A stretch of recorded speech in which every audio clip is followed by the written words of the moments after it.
If you're thinking about picking up a Char-Griller Gravity 980 cooker, but you're kind of wondering, how hard is this thing going to be clean, or how do I even clean this thing? This is the video for you. Hey guys, I am Steve, the Cookout Coach, where we're all about trying to help you take your barbecue to the next level, no matter what you need. Today what we're going to do is a quick video on how to clean this Char-Griller Gravity 980. Now, if you're like me, before I got this thing, I was a little bit curious of how in-depth is this going to be to keep this cooker nice and clean. Cleaning your cooker is incredibly important. You don't want to be serving nasty, burnt grease tasting barbecue to people, let alone when that stuff is laying on the grates. Do you really want to serve people that? I think you're better than that. So today we're going to break down exactly how to clean out your Char-Griller Gravity 980. This isn't a super deep clean, but you can get 99% of the way there in just a couple of minutes.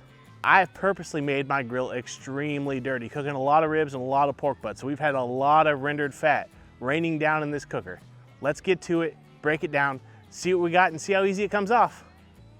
All right guys, so we're gonna start today by removing this top rack. Now I haven't actually cooked on this top rack, so it's clean. So we're just gonna go ahead and set this on the bottom shelf for now.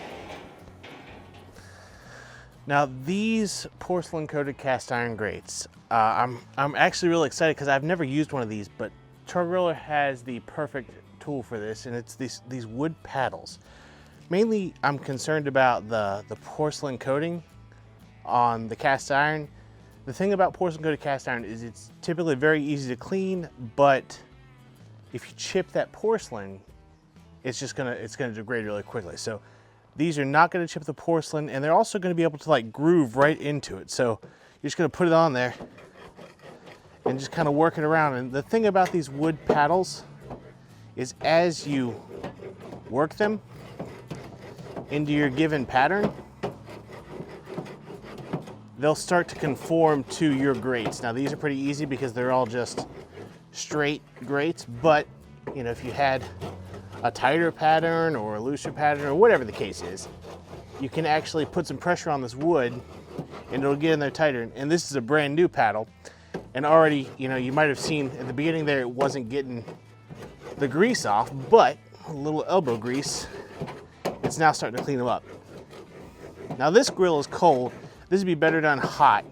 So because this grill is cool and that's a brand new paddle, we're gonna break out my second favorite tool for cleaning grills, which is some aluminum foil. You just ball it up, and honestly, I make it pretty loose because these little ridges, let me get you in focus there. Yeah, these little ridges are gonna help get down and around those grates. So you just make your little ball of aluminum foil, and honestly, porcelain coated cast iron comes pretty daggone clean, even being cold with that baked on grease and whatnot.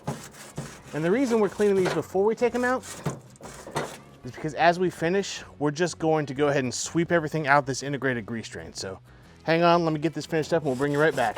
We got those grates pretty clean. We're gonna go ahead and take our grate remover tool. Comes with the cooker. And we're just gonna go ahead and pull these out. You can pull them out by hand if you'd like. These are a little greasy, so. Since I'm dealing with camera equipment and whatnot, I'm gonna try to keep one hand as clean as I can. So now that we've got those grates out, we're down to our heat diffuser, which is what takes the brunt of the abuse when it comes to food drippings, really. You can see I've got this caked up. I literally kept this thing dirty on purpose for this video. So what this is this is a, I believe it's in a porcelain coated enamel, which basically means it's sort of like glass when you break it down. So all we're gonna do, again, this should come super clean really quick, just like the grates, but so what we've got here is this is like a 98-cent plastic putty knife, because I want it to be easy on this. I don't want to scratch that coating, but it needs to be able to get down in there. So all we're gonna do is just start scraping it right off, and as you can see, it's coming right out of there. I thought I might have to take this out to get it to come off, to put some real elbow grease on it. But I mean, this grill's had a lot rain on it, and it's coming clean really easy. So we're just gonna go ahead and give this a little scrape and we'll come right back to you. So I mean, just like that, with about 2 minutes worth of scraping, this thing is clean. And this has had like a lot of pork, both ribs and butts on it. And it came clean really easy. If you really wanted to deep clean this, you could take this out at this point, spray it down and wash the remnants off. But I mean, anything that you see on there is loose. I just need to get a rag and wipe it off. But for the sake of this video, we're gonna go ahead and pull this out, get down to the heat tube and see what we got down there.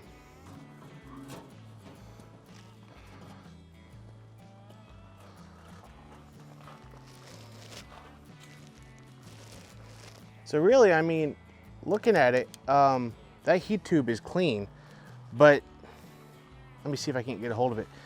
Down in there, we have some ash. So we're gonna go ahead and pull this out anyways. Comes right out. I don't know if you can see down in there right now, but there's some ash that's blowing through. So we're just gonna go ahead and pull this out so we can dump this ash.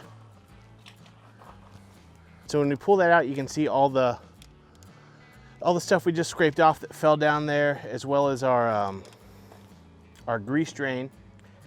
And you know, I think I'm gonna actually just go ahead and grab that out of there with a paper towel. So I'll be right back after I've scooped all this out and we'll see what we've got. So literally just a paper towel, and we swept it all down to that far end there. That last hole goes over top of our removable grease bucket there. But yeah, I just scraped it out. Because this is steel, not the porcelain coated stuff in the actual barrel, you know, if you have a hard time, you can break out that little plastic scraper again and scrape it down. But yeah, this was no problem. It's all in that little removable grease catch. And I'm gonna take that out now, dump it and clean that out, and then we'll get this grill back together and show you what it looks like.